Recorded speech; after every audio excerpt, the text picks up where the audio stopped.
Welcome to 2017 and welcome to Be Your Own Guru. My name is Elisa Di Napoli. Today I want to be talking about setting goals that stick. How many of us, when the new year starts, we're like, yes, I'm going to do this, I'm going to do that, set New Year's resolutions only to basically abandon them 2 weeks later. So this video is about setting goals that actually stick, that we don't just abandon in 2 weeks. So in order to do this, we're going to look at the past, where we were in 2016, where we are now, and where we want to be. Now, this video is not just me rambling, talking at you. It really requires you to engage. So take a pen and paper, get your computer out, really prepare to be engaged, switch off your phone, close Facebook, and really set this time for yourself to do the exercises with me. And a lot of these exercises have been adapted from Dean Graziosi seminar. I'm going to try to put my own slant on it and also summarize it all in one short video. So let's start with the past. So let's look at last year. What did you do last year that you are proud of? What went well? What was cool about it? Now, even if you had a terrible year, you can think about what you've learned. Now, I'll give you an example. So among many other things, last year I was in a relationship that didn't work for me. And when I think about, what I learned from it, is that throughout the year I had this niggling doubt and this voice in my head going, this isn't going to work for you. And I ignored it. And so this went on and on and on for many months. And one of the things that I've learned is that I need to listen to myself. I need to trust my intuition. I need to trust really my inner voice. So even if your year went wrong in all sorts of ways, think about what you have learned. Why don't we look at what went right rather than what went wrong? Well, imagine it this way. Imagine that the past is like a house full of stuff, and the house is on fire, and you just want to take a few things and put them in a suitcase. You would want to get the nice stuff, right? The things that are useful for you, that are going to be useful from now on. So this is what we want to do. We want to take the stuff from last year that worked, the things we learned, and we want to expand on them. We want to put them in a suitcase and bring them with us for the new year, right? So we want to expand on what went well. The other thing that you want to really look at is write down a not to do list. Because, a lot of the time we do things that take up our time and our energy and that don't really give us much back. So what can you say no to this year? What took up most of your time last year? Write that down. Now, in my case, for example, I say yes a lot of the time. And then I end up with all these things, that I'm overwhelmed by, and it's really not good for me. So I need to learn to say no. To say no to things that don't serve me anymore so that I can create the gaps that I need to fill with the things that I do want, right?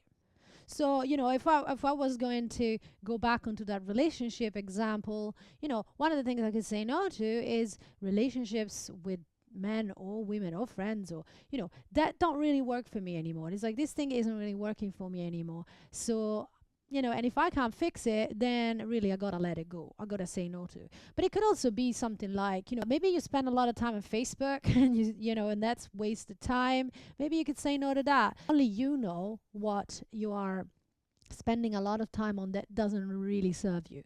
So think about that. Now, of course, what we're gonna look at is where do you want to go and what's stopping you. Now, of course, in this video, we are looking at what do you want, where do you want to go, and what's stopping you. And on this path, the first thing that I would say is important to look at is being grateful for what you already have.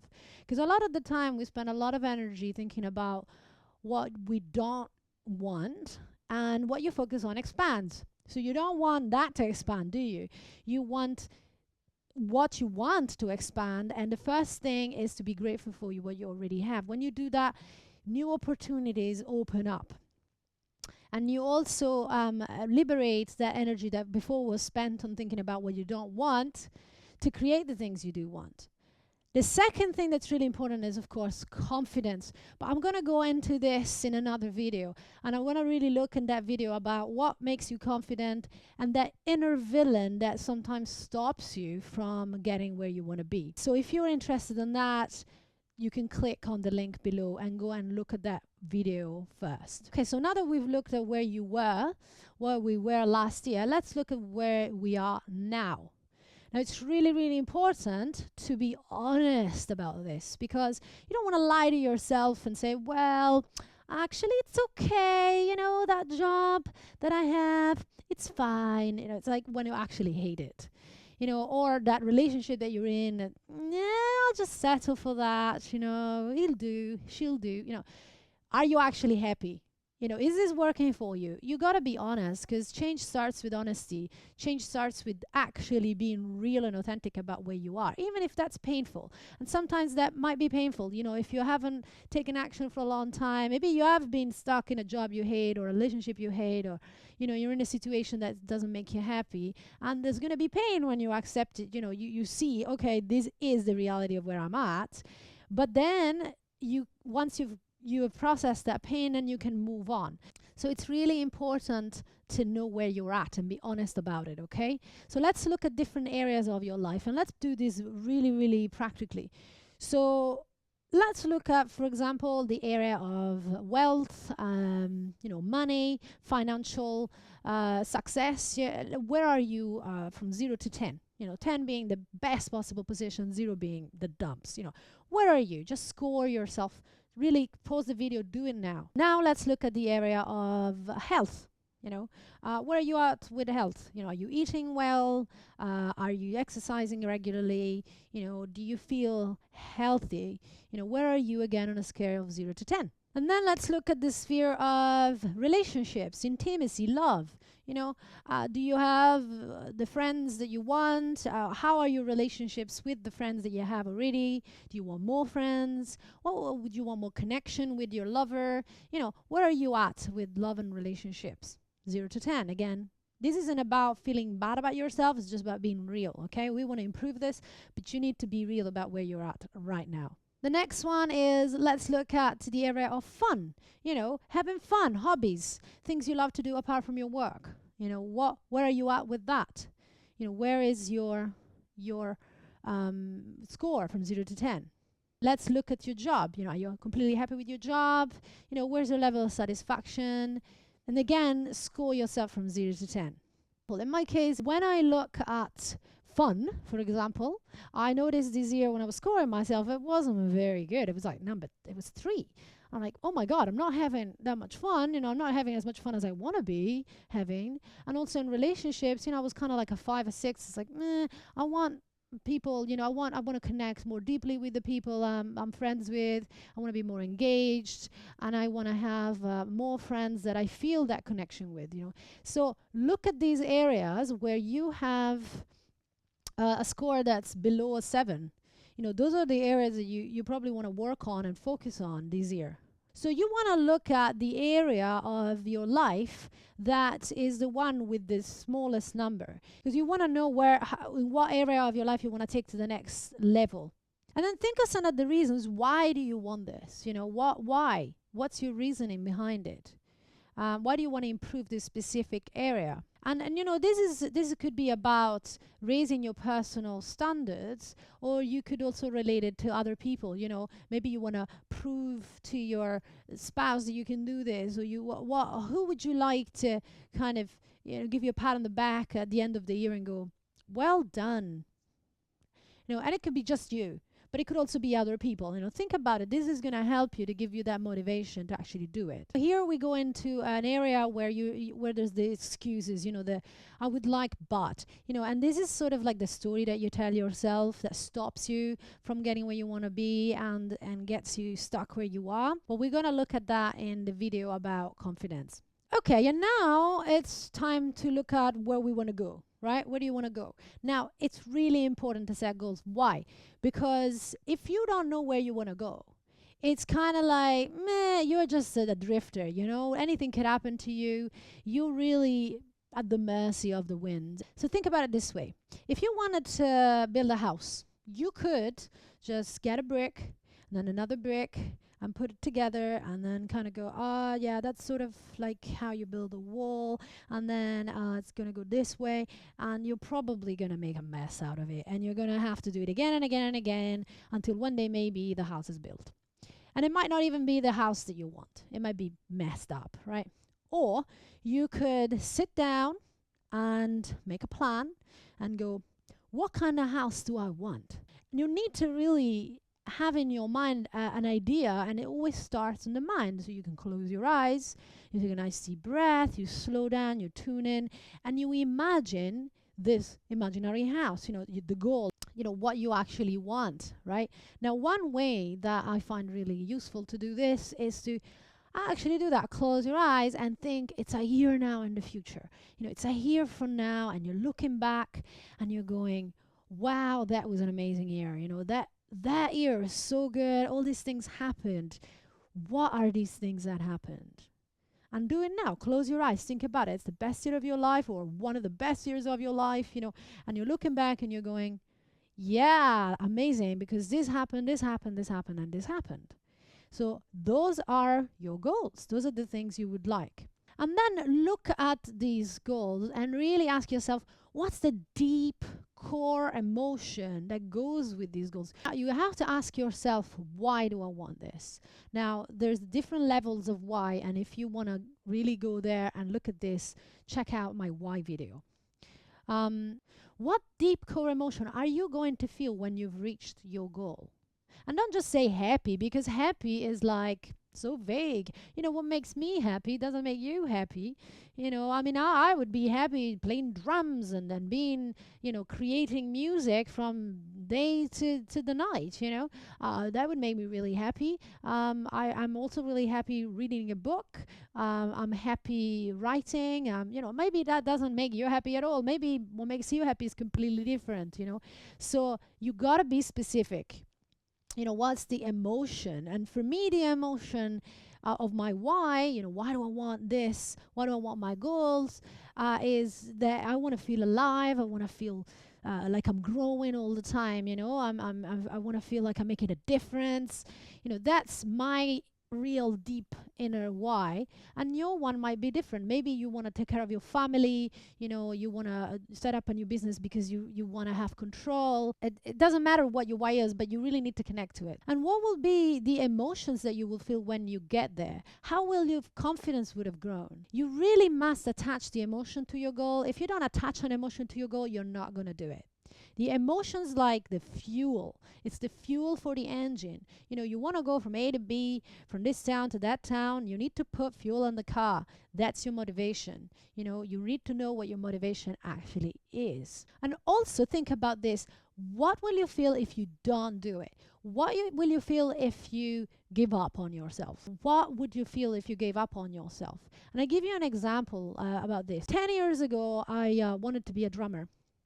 And I started drumming lessons, and then I asked my drumming teacher, how long will it take for me to be an excellent drummer? And he said 10 years. And I said, oh, I'm not going to do it then. So I gave up. And 10 years passed, and then I kept thinking, oh, I still want to be a drummer. And I thought, oh my God, if I had done that, if I hadn't given up 10 years ago, now I'd be an excellent drummer. So I decided to do it again. That was 4 years ago. And I decided, you know what? I'm going to be a drummer, and I'm going to take however long it takes, because you know what? In 10 years' time, if I give up now, how disappointed will I be? I'll be super disappointed. And that's the kind of thing I say to myself and remind to myself every time, I am going through a particularly difficult time on the drums. Maybe I can't do a specific thing, and I'm like, oh, I just want to give up. And in that moment, I'm like, Elisa, remember what it was like when you gave up the first time. You don't want to do that. You will have a terrible time later on if you give up now. And instead, think about how amazing you'll be when in a few years' time you'll be an excellent drummer. And another really important thing is outside influences. There's people out there that have given up on their dreams.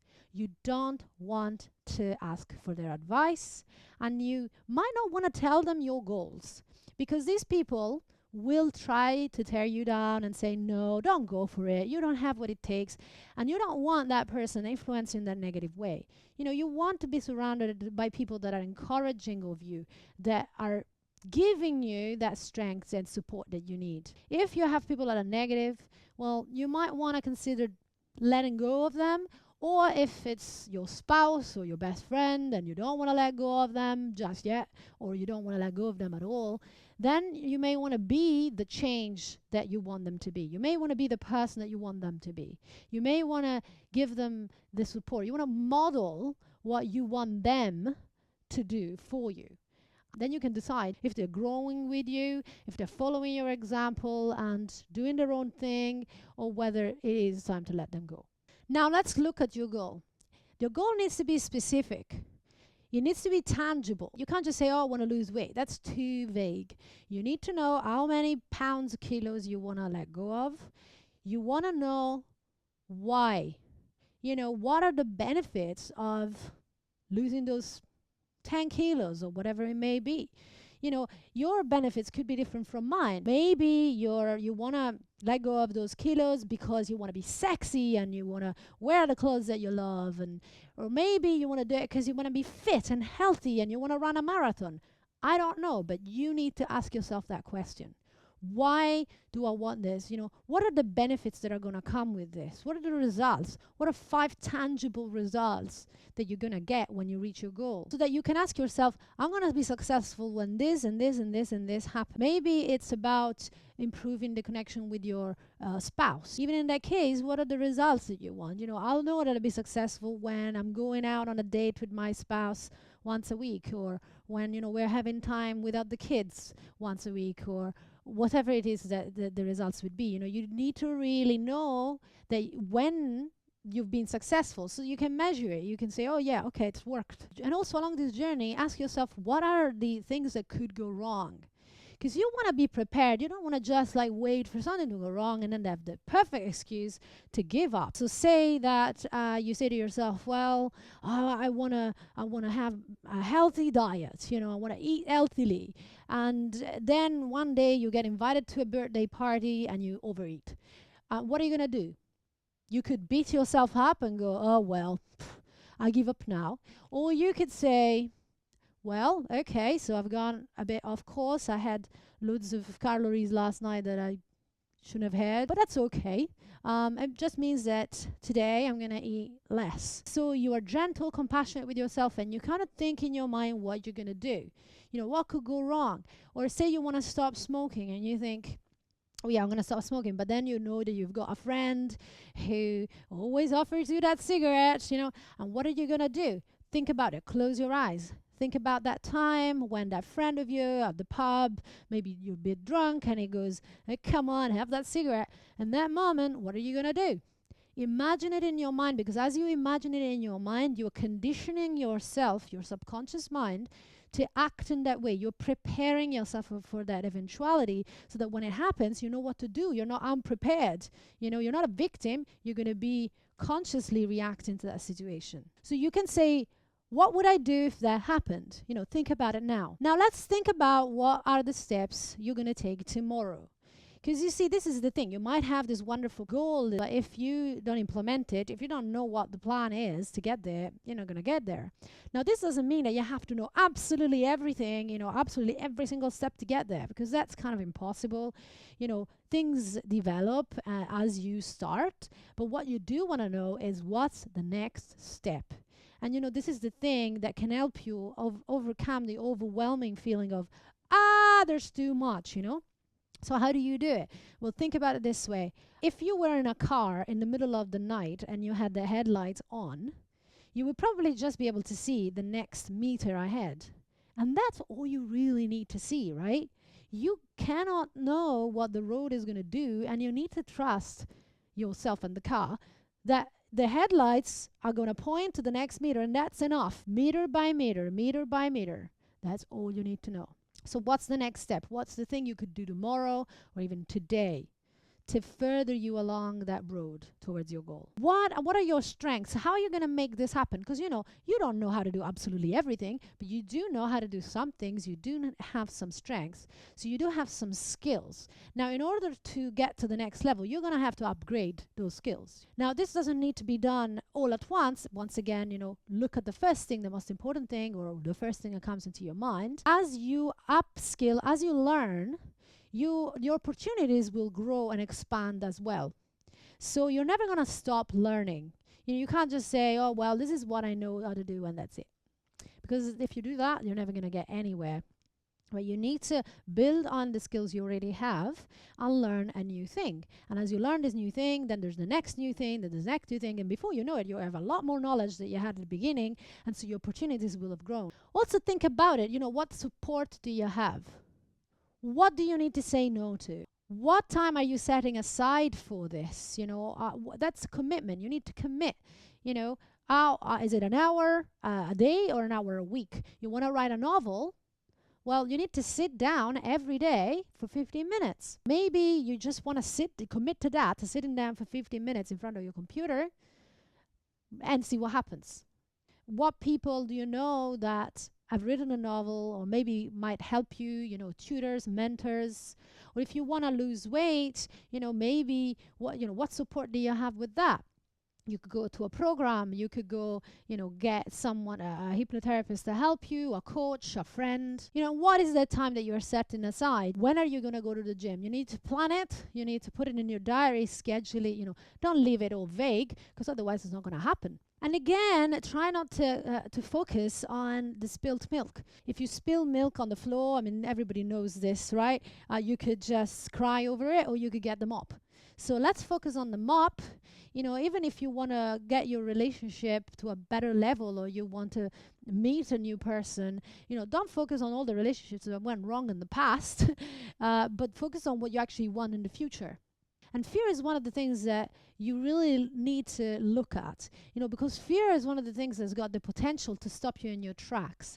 And again, I'm going to be talking about this in that video about confidence, because it's like an hypnotic process where you feed your fear, and you can either feed your fear or you can feed your courage. It's up to you. And ask yourself, am I letting fear take over? How much power am I giving to my fear? Is my fear driving me? How much is that fear cost you so far? And think about it. Maybe you're 90 years old and you look back at your life and you've let fear win. How bad would you feel then? That you haven't done the thing you wanted to do just because you were afraid, just because you let fear win. And it's really important in this to be really aware of your thoughts. A lot of the time we're not aware. We just go through life like a robot, like an automaton, and we're not really noticing the thoughts we're having, and we're taking these thoughts, these automatic thoughts, for the truth. And when we have negative thoughts that are automatic that we're not aware of, they are going to stop us. So they're going to control your life. And you don't want like some weird malfunctioning software virus to control the program of your life, do you? You want to have a nice clean software, so to speak. You want to have a program that's actually your best friend, and so you really need to be aware of the thoughts you're having and see them as not facts. But you want to see your thoughts like on a screen. They're over there and they're just going from left to right and they're just scrolling. You don't have to pay attention to the thoughts that don't serve you. Pick the ones that are serving you. You are not your thoughts. Seriously, you are not your thoughts. So when you're suffering, acknowledge that it's the things you're saying to yourself that are making you suffer. It's your judgments. It's all the things you're saying about the situation. All the judgments about it. It's not the situation, but the judgment you're putting on it. So it's not the circumstances, it's the thoughts that are stopping you. When you say, oh, I really want to do this, but this. These are the excuses. These are the stories that you're saying to yourself to stop you. Again, I'm going to go more into details about this in the video about confidence. Okay, and finally, take action now and make yourself accountable. So look at the next 90 days, set a deadline and set your first step. So that's the mini goal. You know, we've got the big goal of what you want, and then the mini goal, which are the first step to get there. Okay, and get yourself accountable. Get a diary and write it down. 90 days from now, this needs to be done. Okay, you can make it shorter, but make sure that the goal is something you can achieve, that you're confident about achieving, so that you can really get there and build your confidence. Okay? Because as you celebrate your successes, your mini successes every single day, as you say to yourself, I'm grateful for this thing today that I've done and for this thing that I have, and I'm celebrating the little success, you know, the little action that I've taken today, you're going to get more and more confident. You're going to build your skills, build your capabilities, build your confidence, and you're going to be able to achieve a lot more. Okay, so that is all for this video. If you want to know more about how to kill your inner villain, be more confident, then look at the video underneath. There should be a link for it, or there might be a card. I'm not sure yet. And yeah, and look at that and let me know what you think about this. But really, just you might want to go back to this video a few times and just sit down and write down all the exercise, all the answers to this exercise, because it really pay off. Okay, I hope this has been useful for you, and everybody, Happy New Year.